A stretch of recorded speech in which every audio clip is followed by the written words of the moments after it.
విధంగా నిన్న చంద్రబాబు నాయుడు రావులపాలెం సభ అక్కడ ఈస్ట్ గోదావరి దగ్గర ఒక సభలో కిరాణా మర్చెంట్ షాపుల్లో గంజాయి పెట్టుకుని ఏదైతే చిల్లర వర్తకులు ఉంటారో అందరినీ కూడా అవమానించారు.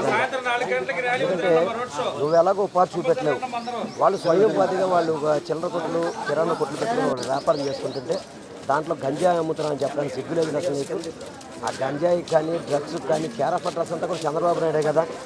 ఆ మూలాలన్నీ కూడా మీ దగ్గరే దొరికినాయి కదా, అవన్నీ కూడా మన వైజాగ్లో దొరికిన దానికి మళ్ళీ అది కప్పు పుచ్చుకోవడానికి కిరాణా మర్చెంట్ల మీద చిల్లర వర్తకుల మీద ఎవరైతే చిన్న చిన్న వ్యాపారాలు చేసుకుంటారో వాళ్ళ మీద కూడా ఇప్పుడు మనమేమో వాలంటీర్ల మీద కచ్చి తీర్చుకున్నాం, మొన్నేమో వృద్ధులు వికలాంగులు అదే దివ్యాంగులు అదేవిధంగా వితంతువుల మీద కచ్చి తీర్చుకున్నాం, ఇప్పుడు చిల్లర వర్తకుల మీద కచ్చి తీర్చుకుంటున్నాం. ఈ రాష్ట్రంలో ప్రతిపక్ష నాయకుడిగా ఉంటూ అందరికీ తోడుండాల్సింది పోయి ఇటువంటి వ్యక్తుల్ని ఇటువంటి సంఘ విద్రోహాల్ని ఈ రాష్ట్రంలో రానివ్వకూడదు. ఎందుకంటే వస్తే అధికారంలో రాకముందే ఈ విధంగా వాళ్ళు ప్రవర్తిస్తుంటే రేపు పొద్దున పొరపాటున కనుక ఏదన్నా తప్పు జరిగితే ఎలా ఉంటుందో ఒకసారి మనం ఆలోచన చేయండి.